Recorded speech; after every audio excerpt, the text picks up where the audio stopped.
The downfall of the Alien franchise. Look, I love this franchise, but I have to say the quality of these movies has really varied. Let's start with the first film, and honestly, it's my favorite.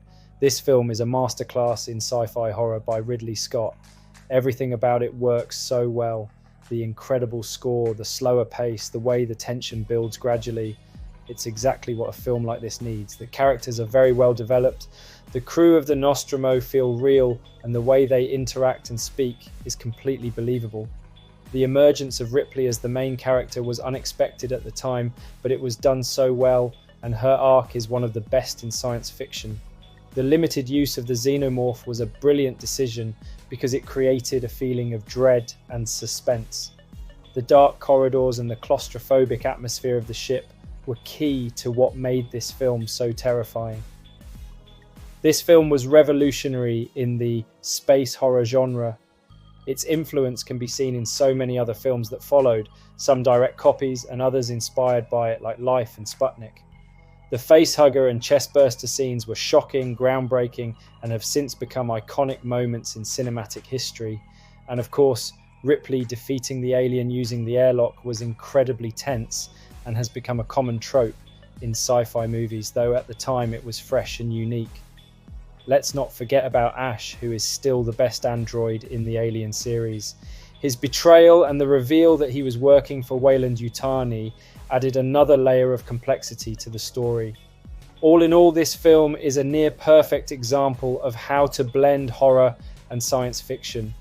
Now we move to Aliens, the second film in the franchise, and a completely different direction by James Cameron. Instead of slow burn horror, Aliens goes full-on action with a sci-fi horror twist.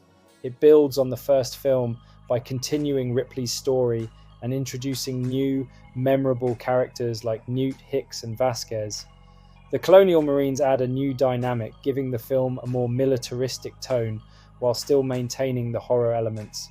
We get to see the aftermath of the Xenomorph infestation at the colony with the discovery of the cocooned colonists, including a skeletal survivor whose chestburster scene is horrific. The addition of Bishop, an android very different from Ash, helps to contrast the idea of good and bad artificial intelligence.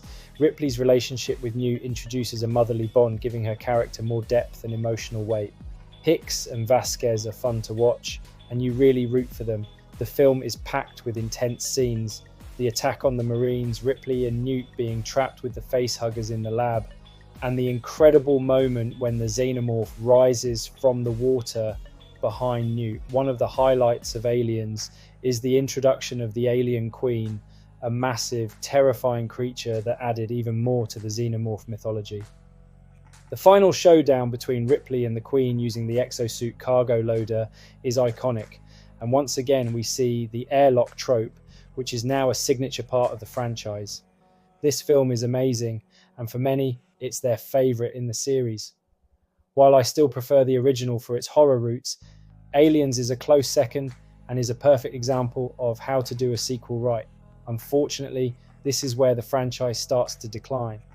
For many fans, this is the peak, and what follows doesn't live up to the legacy of the first two films. Now, let's talk about Alien 3. I know this movie has a lot of critics, but I personally have a soft spot for it, mostly due to nostalgia. As a kid, I really enjoyed it, and I liked the design of the runner alien, which felt fresh compared to the previous films. However, the decision to kill off Hicks and Newt off screen was a major disappointment for many fans, and it immediately alienated a lot of the audience. The film had a troubled production, and you can tell it was a struggle to get it made, but I think David Fincher still managed to deliver something unique. The CGI, however, has not aged well, and the first-person camera shots from the runner alien's perspective feel out of place and awkward. Despite that, Alien 3 stays truer to the horror tone of the first film, and it introduces us to some interesting characters like Dylan and Clemens, who add a lot to the story. I think the film ends Ripley's arc in a satisfying way, with her sacrificing herself to prevent the Xenomorph Queen from being born. And finally, we get an alien death that doesn't involve an airlock. For me, this film is the third best in the franchise, but it's a significant drop in quality compared to the first two. Unfortunately, the fourth installment, Alien Resurrection, is where things really went off the rails. Jean-Pierre Jeunet's direction combined with Joss Whedon's script resulted in a film that is tonally all over the place. It's almost hard to believe how bad this movie is compared to the others. The story is a mess. They clone Ripley using her DNA and she's part Xenomorph now. It feels like a parody of the franchise rather than a legitimate entry. Let's talk about the newborn, a hybrid creature introduced in this film. I have no idea what the filmmakers were thinking with this design. It's supposed to be ugly, but instead it looks ridiculous and not scary at all. The whole concept of the newborn is a tremendous misfire, and its death scene is unnecessarily graphic and in poor taste. This creature, much like the film itself, is half-baked, grotesque, and just plain bad. Ripley didn't need to be in this movie at all, and her presence felt forced. Alien Resurrection was the nail in the coffin for the franchise, and it killed any momentum the series had left. After this disaster, it took over 15 years for the franchise to return, which leads us to Prometheus.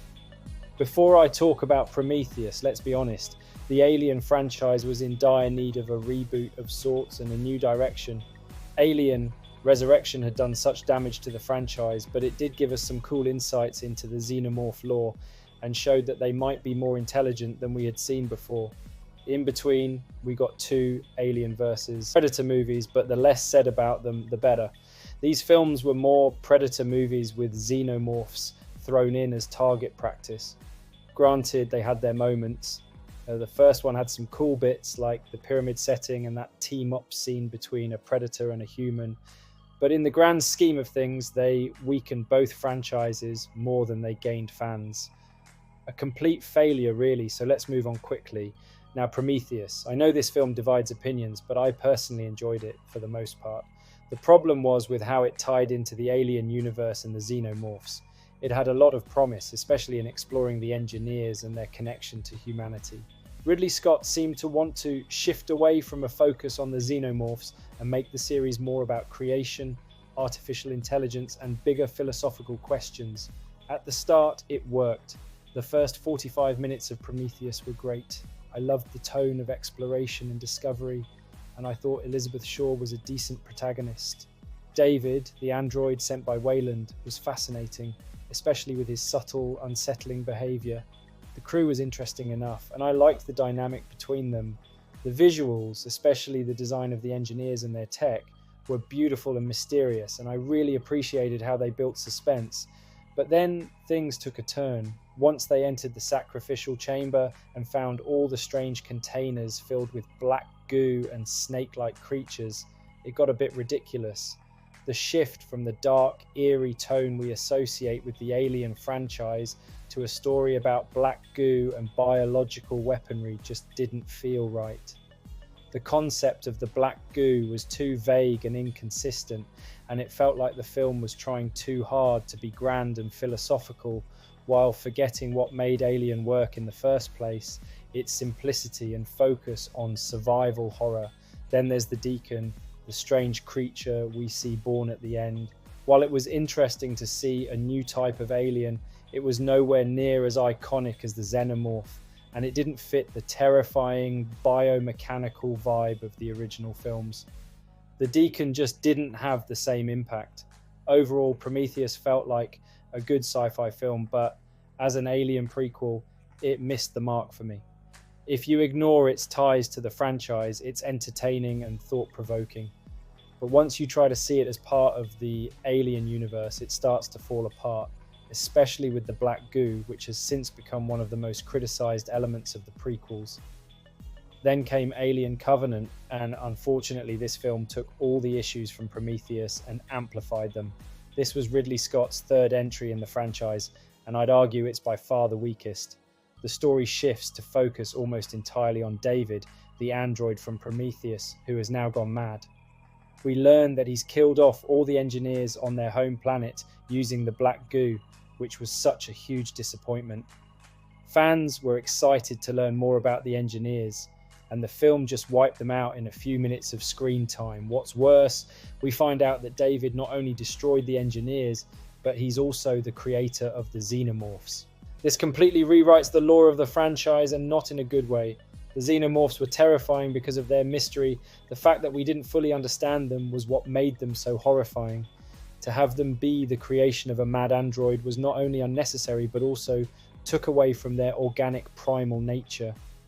The film also ruins Elizabeth Shaw's character by killing her off screen, much like how Alien 3 handled the deaths of Hicks and Newt. It's such a lazy move, and it left a sour taste in the mouths of fans. Covenant tries to introduce new types of aliens, like the Neomorphs, but again, they don't compare to the iconic Xenomorph. And the CGI for the Xenomorph itself was shockingly bad, especially considering how far visual effects have come since the early 90s. The Xenomorph in Covenant felt shoehorned in, and nothing about the film really worked for me. It was a mess from start to finish. Alien. Covenant shifted the focus of the franchise too much toward David's obsession with creation and his experiments with the black goo. This was not the kind of story Alien fans wanted, and it made many of us start to resent Ridley Scott's handling of the franchise. Even though the film picked up some new fans, it wasn't enough to save the series, and for a while it seemed like the Alien films were dead. The black goo and the new lore introduced in Covenant left a bad taste, and the focus on philosophical themes instead of survival horror alienated many fans of the original films. Fast forward to 2024 and we finally get Alien, Romulus, directed by Fede Alvarez. Now, I've made it clear what I think of this film. It's a mixed bag. Some mistakes from previous films are repeated, but there are a few good things in it. We get a highlight reel of iconic moments from the past Alien movies, but we don't get the same level of character development. Andy, the android, stands out as a great character, and the first half of the film is solid, with a slow build-up and some tension-filled moments. However, the second half of the film starts to unravel. We get some visually stunning shots, especially when the Xenomorph reveals itself for the first time. It's really well done. But again, we have a dumb crew and some major plot holes that are hard to overlook. Characters survive in situations where they absolutely shouldn't, thanks to plot armor. The Xenomorph moments are good, but we also get more black goo. Yes, again, it's as if no one listened to the fans. And then there's the offspring. This new creature feels as ridiculous as the newborn from Alien, Resurrection.